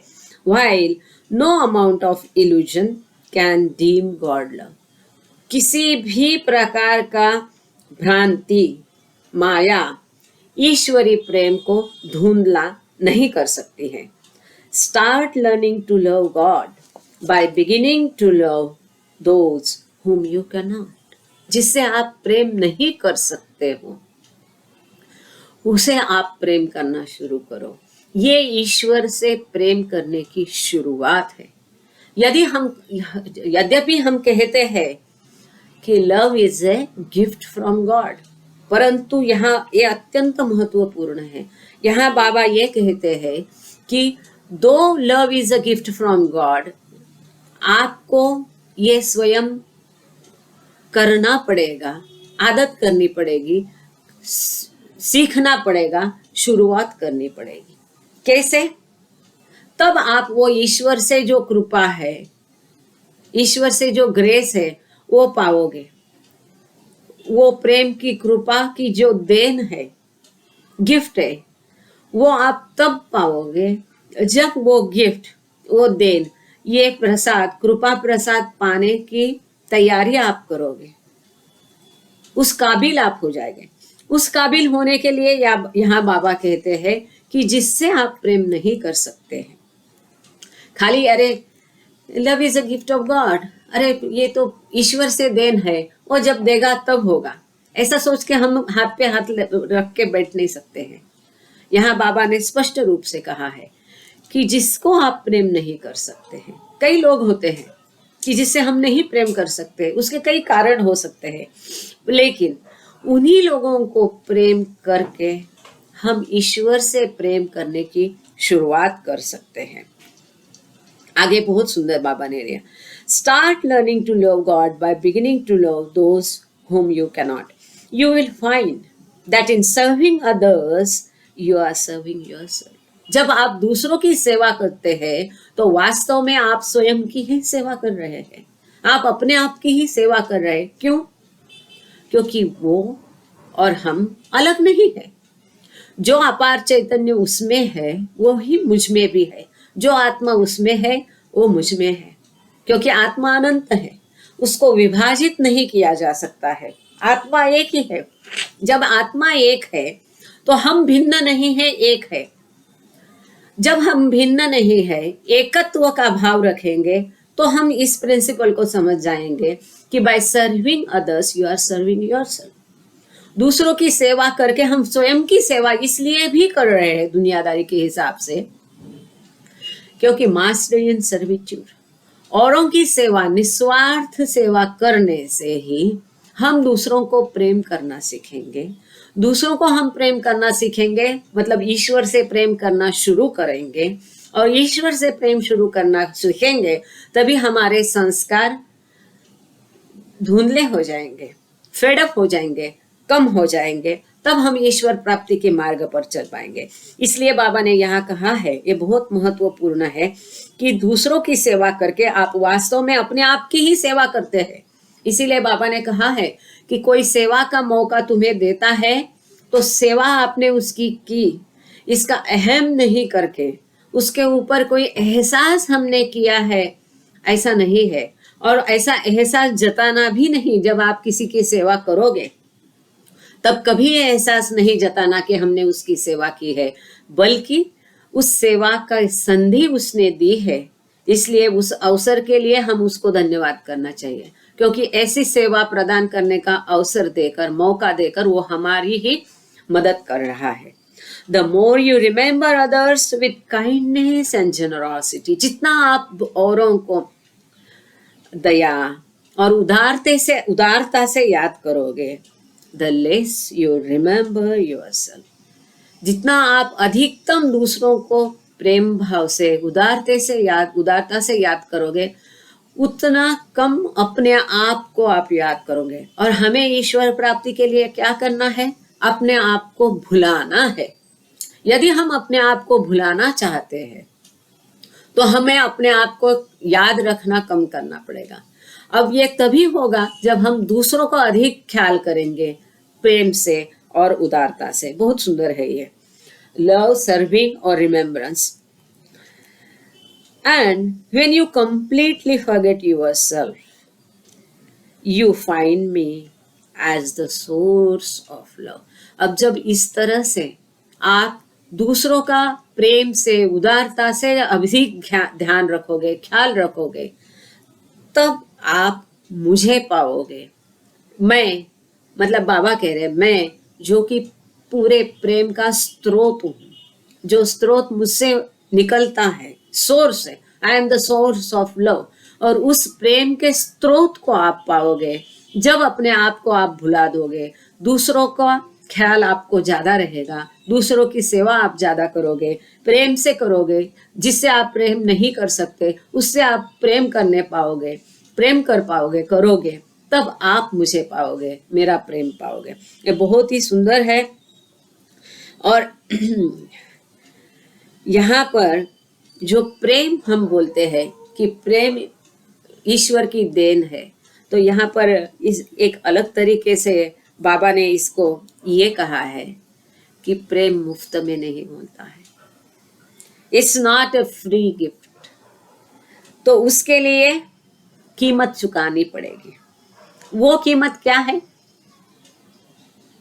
ये यहाँ पर जो दिया है, ये प्रेम पाने की कीमत है कि त्याग, दूसरों की सेवा निस्वार्थ भाव से करना, अपने आप को भुला देना, और प्रेम, उदारता, दूसरों के बारे में वही प्रेम और उदारता से हमें ख्याल करना है जितना हम स्वयं का ख्याल करते हैं।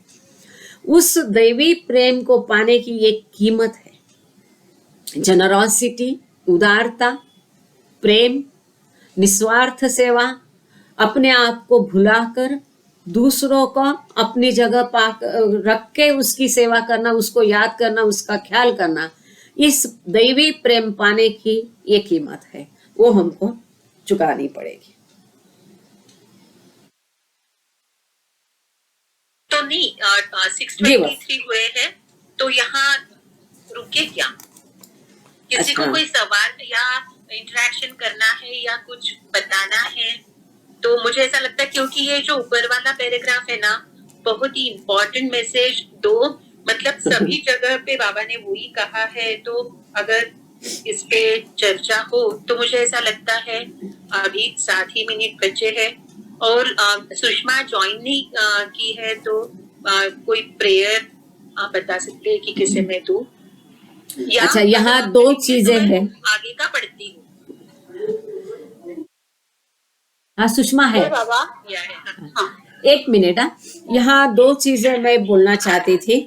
ये बहुत ही महत्वपूर्ण चैप्टर है, गॉड अलोन इज। और एक्चुअली हम चाहते थे कि इसको एक ही इसमें खत्म करें, पर कोई बात नहीं है। और आगे के भी 2 लेक्चर खत्म करने थे, पर कोई बात नहीं है। और केतकी का आभार, क्योंकि आज थोड़ा मुश्किल था, बाबा ने संभाल लिया। पसीना टपक रहा है किताब के ऊपर। कोई बात नहीं। कोई कुछ पूछना चाह रहा है, कुछ शेयर करना चाह रहा है, या आगे हम इसको कंटिन्यू करें कि यहाँ रुके? आप लोग बताइए। केतकी ने ऑलरेडी आपको ऑप्शन दिया है। जय बाबा, कोई एक अपना माइक खोल के बोल दीजिए, और कृपा करके प्रेयर के बिना मीटिंग छोड़ना नहीं। बाबा की प्रेयर है, आप लोग बने रहे। बहुत बहुत धन्यवाद आपका, बाबा का, केतकी का। और I don't know how she manage reading and as well as hosting the meeting. Continue. अच्छा, सुनीता दीदी बोल रही है, कंटिन्यू करिए। Baba says, give up all forms of parrotry. Start practicing whatever you truly feel to be true and justly to be just. Do not make a show of your faith and beliefs. You have not to give up your religion, but to give up clinging to the husk of mere ritual and ceremony. To get to the fundamental core of truth underlying all religions, reach beyond religion. Through endless time, God's greatest gift is continuously given in silence. But when mankind becomes completely deaf to the thunder of his silence, God incarnates as man. The unlimited assumes limitation to shake Maya drugged humanity to a consciousness of its true destiny. He uses a physical body for his universal work, to discard it in final sacrifice as soon as it has served its purpose. बाबा यहाँ कहते हैं कि सब प्रकार की तोता रटन त्याग दो। मतलब क्या? यही रिचुअल्स, जो रूढ़ियां है, विधि है, ये क्या है? ये अंधानुकरण जो बाप बोलते हैं। इन शॉर्ट, सुंदर शब्द मतलब अंधानुकरण। जो तोते जैसा हम रटते हैं कि उसने किया, पुरखों से चला आ रहा है, बस उसको फॉलो करना है। तो बाबा कहते हैं गिव अप, छोड़ दो। सभी प्रकार के बाबा ने बोला है, ऑल फॉर्म्स, सभी प्रकार के अंधानुकरण छोड़ दो। Start practising whatever you truly feel to be true, सुंदर वर्डिंग है, and justly to be just. जो यथार्थ में यथार्थ लगता है और वास्तव सत्य में सत्य लगता है, केवल उसका ही आप अमल करना।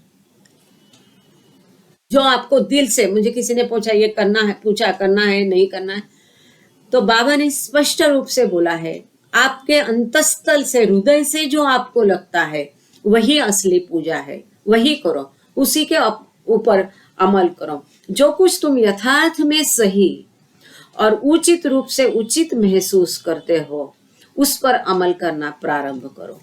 अपनी श्रद्धा और विश्वास, जो हमारी आस्थाएं है, हमारा विश्वास है, उसका दिखावा करना बंद करो, उसका दिखावा मत करो। केवल घंटी जोर जोर से बजाई, जोर जोर से प्रेयर की, प्रार्थना की, आरती की, तो ये दिखावा है। बाबा कहते हैं वो अपने आप अंदर से आता है, वो बात और है, पर जानबूझ के उसका कोई भी अपनी आस्था है और विश्वास का दिखावा मत करो। तुम्हें अपना धर्म नहीं त्यागना है। बाबा ने कभी नहीं बोला कि आपका धर्म त्यागो। तुम्हें अपना धर्म नहीं त्यागना है, बल्कि केवल कर्मकांड और धार्मिक संस्कार रूपी निरर्थक भूसी से अपना लगाव त्यागना है। बहुत सुंदर शब्द यहाँ बाबा ने यूज किया है, हस्क। मतलब ऊपर का छिलका है, वो अंदर का फल नहीं है, भूसी है, छिलका है। तो इस छिलके को त्याग दो, ये सत्य का मूल तत्व है। तुम्हें अपना धर्म नहीं त्यागना है, बल्कि केवल कर्म कांड और धार्मिक संस्कार रूपी निरर्थक भूसी से जो हमारा लगाव है उसको त्यागना है। आप ये नहीं बाबा कह रहे कि वो कोई रिचुअल्स मत करो, वो कहते तुमको उसमें आनंद आता है और वो करके आपको अगर ईश्वर को याद कर सकते हैं तो आप जरूर करो, परंतु वो लंबा और कठिन मार्ग है। और जब उसका उद्देश्य है ईश्वर से मिलना, उस ईश्वर को भूल के आप ये रूढ़ियों के पीछे जाओगे तो उसका कोई अर्थ ही नहीं है। उस रूढ़ियों या रिवाज उससे जो हमारा लगाव हो गया है, अटैचमेंट हो गई है, धूप दीप जलाना, आरती कराना, गणेश जी बिठाना, दुर्गा करना, ये छान छौकी शोर सब डेकोरेशन वगैरह, कभी लगता है बहुत आनंद आता है उसमें, पर जिस क्षण आपको लगेगा कि मेरा ध्यान भगवान से हटके इस डेकोरेशन में जा रहा है, इस रूढ़ी में जा रहा है, मुझे उस रूढ़ी के प्रति लगाव हो रहा है, तब उस क्षण आपको उसको त्यागना है, क्योंकि उसका मतलब खत्म हो गया। उसका मतलब केवल था एक वातावरण तैयार करना है ईश्वर प्रति जाने का, आपके मन को तैयार करने का। उसका एक जैसा अभी 1 2 3 ABC जूनियर KG वगैरह तक सीखेंगे, जब कोई 10वीं कक्षा में जाता है तब वो ABC 1 2 3 रटता है क्या? नहीं रटता है। बिल्कुल ये जो रिचुअल्स है, कर्मकांड है, विधियां है, उनका भी वही है।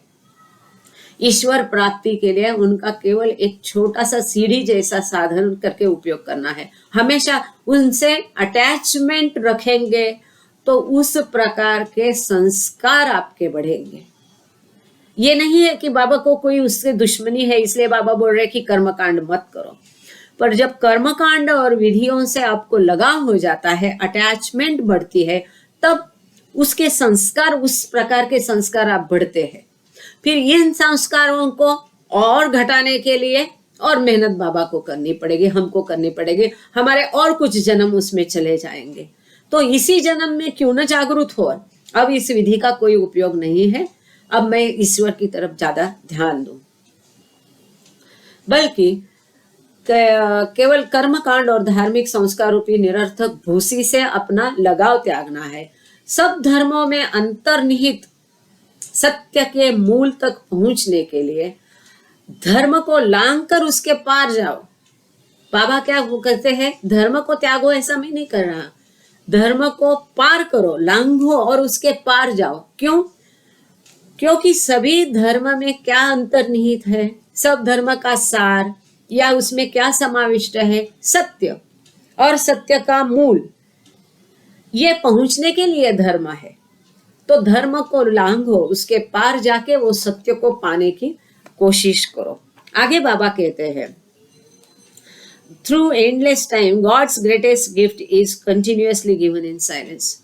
अनंत काल से ईश्वर की जो मौलिक देन है वो सतत मौन रूप में दी गई है। बाबा के समाधि के ऊपर एक बोर्ड है, the things that are real are given and received in silence. जो मौलिक चीजें है, वास्तव है, असली ज्ञान है, और मौन में दिया जाता है, मौन में उसे प्राप्त किया जाता है। जो प्रेमाश्रम के बच्चों के साथ बाबा इतना बैठते थे तो थोड़ी कुछ ज्यादा बकबक होती थी, बाबा तो मौन थे, फिर भी वो बच्चों को बाबा से कितना लगाव, और कितना हाई लेवल तक, ऊंची लेवल तक आध्यात्म में उनकी प्रगति इतनी उच्च लेवल तक स्तर पर पहुंच गई थी। बच्चों की 9 से 13 साल के बच्चे, ये मौन में उनको असली ज्ञान प्राप्त हुआ, जो रियल थिंग्स है वो बाबा से उनको प्राप्त हो गई है।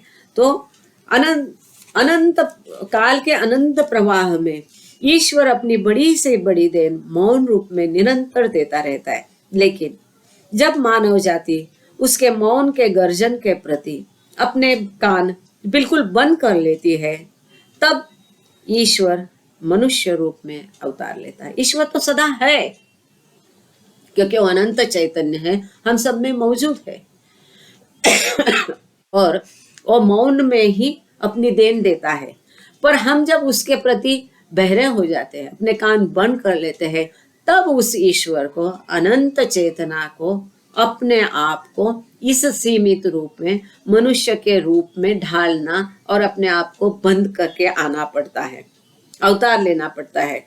अपार परमात्मा माया के नशे में चूर मानव जाति को जगाकर उसे उसके समक्ष सच्चे लक्ष्य की चेतना देने के लिए सीमित मानव रूप धारण करता है। जो अमर्याद है वो खुद को मर्यादित्व में बांध करता है, केवल मनुष्य के लिए, क्योंकि ये मनुष्य नशे में चूर है, माया की नशे में चूर है। वह देह का प्रयोग अपने विश्वव्यापी कार्य के लिए करता है और उस देह का प्रयोजन पूरा हो जाने पर उसे अंतिम बलि के रूप में त्याग देता है। ये जो अनंत चेतना है अपने आप को मर्यादित सीमित मनुष्य देह में लाती है। उस देह का उसका अंतिम क्षण तक, अंतिम कण तक वो विश्व के लिए कल उसका उपयोग करती है। और जब पूरा उस देह का कंप्लीट पूर्ण उपयोग हो जाता है, इस देह की पूरी बलि वो चढ़ा देता है इस विश्व के लिए। आखिरी कण भी जब उस देह का बलि चढ़ता है, उसका पूरा प्रयोजन हो जाता है और फिर जो उसका देह है वो अंतिम बलि के रूप में वो विश्व कार्य के लिए त्याग देता है, उसको भी त्याग देता है। तो ये बहुत वंडरफुल है कि धर्म को त्यागो नहीं तो धर्म को लांग कर आके जाओ।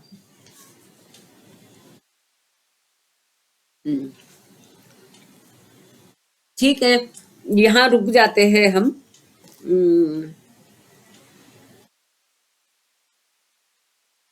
ठीक है। सुषमा, आप है ना यहाँ पे? इसके लिए ना मुझे ना देशपांडे का जो ये है ना, वो बहुत ही श्लोक सभी इसके लिए बहुत अच्छा लगता है। अगर जो आप हिंदी में भी अभी निकित कालून किए हैं की मना जन्म जन्माचा संस्कार झालो कुठे सासरीमुळे लोटून गेले, कसे भायचे मोकळे ऐकतोड मना मुख्य आळवी नाम मिहीर बोल। सुषमा यू बाबा एक मिनट, किसी का मेरा ही चालू है, sorry. Thank you all, thank you Baba. प्रार्थना करते हैं, अवतार मेहर बाबा की जय। Thank you. अवतार मेहर बाबा की जय। हे परवरदिगार, सर्वांचे पालन करणारा व रक्षण करणारा, तू अनादि व अनंत आहे, तू अद्वित व अतुलनीय आहे। तुझा थांब नालाही लागू शकत नाही, तुझा ठाई रंग नाही, अभिव्यक्ती नाही, रूप नाही, तसेच गुणही पण नाही। तू अमर्याद आणि अगाध आहे, तर्क व कल्पना या पलीकडेही आहे। तू सनातन व अविनाशी आहे, तू अविभाज्य आहे, दिव्य दृष्टीशिवाय तुला कोणीही पाहू शकणार नाही। तू सतत होतास, तू सतत आहेस व सतत राहशील। तू सर्व ठिकाणी आहेस, सर्वात आहेस, तसेच तू सर्व ठिकाणांच्या व सर्वांच्या पलीकडेही आहेस। तू आकाश मंडळात आहेस, पाताळात आहेस, तू व्यक्त व अव्यक्तही आहेस, सर्व भूमिकात आहेस व सर्व भूमिकांच्या पलीकडेही आहेस। तू तीनही भुवनात आहेस व त्रिभुवना पलीकडेही आहेस। तू अगोचर असून स्वतंत्र आहेस, तू विश्वकर्ता व देव देवेश्वर आहेस। तू सर्व मनांचा व हृदयांचा ज्ञाता आहेस, तू सर्व शक्तिमान व सर्व व्यापी आहेस। तू अनंत ज्ञान, अपरिमित शक्ती व असीम आनंद आहे। तू ज्ञान सिंधू आहे, सर्वज्ञ व अनंत ज्ञानी आहे। भूत, वर्तमान व भविष्य यांचा तू ज्ञाता असून स्वयंमेव ध्यानच आहे। तू दयेचा सागर असून सदैव कल्याणकारी आहे। अनंत गुणांनी नटलेला तू आत्म्यांचा आत्मा आहे। सत्य, ज्ञान व परमानंद यांची त्रयी तू आहे। तू सत्याचा उगम असून प्रेमाचा महासागर आहे। तू आदि पुरुष असून श्रेष्ठाहून सर्व श्रेष्ठ आहे। तू प्रभू व परमेश्वर आहे. तू परमदेव असून परात्पर परमात्मा आहे. तू परब्रह्म, अल्लाह, इलाही, यजदान, अहुरमज व प्रियतम परमेश्वर आहे. तुझे नाव इज्जत अर्थात एकमेव पूजनीय आहे. हे असीम दयासागर प्रभुराज, आमच्या हातून घडलेल्या सर्व पापांबद्दल आम्हाला पश्चाताप होत आहे. असत्य, अन्याय व अमंगल अशा प्रत्येक विचाराबद्दल, बोलू नये अशा बोलल्या गेलेल्या प्रत्येक शब्दाबद्दल व करू नये अशा केलेल्या प्रत्येक कृतीबद्दल आम्हाला पश्चाताप होत आहे. स्वार्थाने प्रेरित अशा प्रत्येक कृत्याबद्दल, शब्दाबद्दल व विचारांबद्दल तसेच द्वेषमूलक असे प्रत्येक कृत्य, शब्द व विचार यांच्याही बद्दल आम्हाला पश्चाताप होत आहे. विशेषतः प्रत्येक कामुक विचाराबद्दल व कामुक कृत्याबद्दल आम्हाला पश्चाताप होत आहे. तसेच प्रत्येक खोटेपणाबद्दल, सर्व प्रकारच्या ढोंगांबद्दल आणि देऊनही पूर्ण न करू शकलेल्या प्रत्येक वचनाबद्दल, लोकांच्या अनुपस्थितीत त्यांची निंदा करण्याबद्दल व त्यांचे दोष दाखवण्याबद्दल आम्हाला पश्चाताप होत आहे. विशेषतः दुसऱ्यांची हानी करणाऱ्या प्रत्येक कृत्याबद्दल, दुसऱ्यांना दुःख देणाऱ्या प्रत्येक शब्दाबद्दल व कृतीबद्दल आणि दुसऱ्यांना दुःख व्हावे अशा प्रत्येक इच्छेबद्दल सुद्धा आम्हाला पश्चाताप होत आहे. हे प्रभुराज, आमच्यावर अपार दया करून आम्ही केलेल्या या सर्व पापांबद्दल आम्हाला क्षमा करा. तसेच तुझ्या इच्छेप्रमाणे विचार करण्याच्या, बोलण्याच्या व वागण्याच्या बाबतीत आमच्या हातून सतत ज्या चुका झाल्यात त्यांच्याबद्दलही आम्हाला क्षमा करा. हीच आमची तुला नम्र प्रार्थना. हे प्रियतम परमेश्वरा, तुझ्यावर अधिकाधिक प्रेम करण्यासाठी आम्हा सर्वांना तू सहाय्य कर.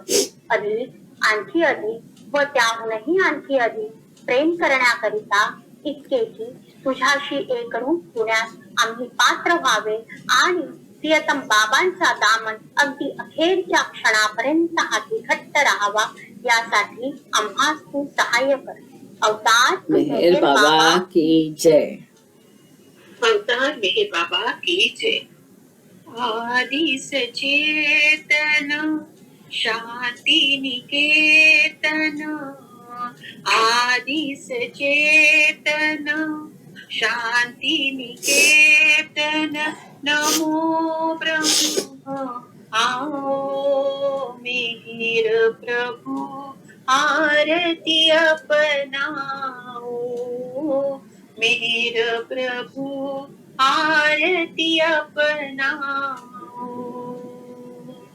प्रेम दीप में दिए जलाओ, निबिड़ा अंधेरा मिटता पाओ. अपना सब कुछ तुम्हें चढ़ाओ, अपना सब कुछ तुम्हें चढ़ाओ. तुम मुझको सरसाओ मेरे प्रभु, आरती अपनाओ मेरे प्रभु, आरती अपनाओ. जीवन की हर सांस हमारी बन जाए प्रभु गति तुम्हारी. हे करुणा कर लीलाधारी, हे करुणा कर लीलाधारी. तुम करुणा बरसा मेरे प्रभु, आरती अपनाओ मेरे प्रभु, आरती अपनाओ. बनी आरती, बनी आरती जीवन मेरा लय हो घेरा. लयो हो घेरा, खुले नयन और दिखे सवेरा, खुले नयन और दिखे सवेरा, तुम मुझ में छा जाओ, मेरे प्रभु आरती अपना, मेरे प्रभु आरती अपनाओ। आदि सचेतन शांति निकेतन, आदि सचेतन शांति निकेतन, नमो ब्रह्म आओ, मेरे प्रभु आरती अपनाओ, मेरे प्रभु आरती अपनाओ, मेरे प्रभु आरती अपनाओ। अवतार मेहर बाबा की जय। अवतार मेहर बाबा की जय। अवतार मेहर बाबा की जय। अवतार मेहर बाबा की जय। थैंक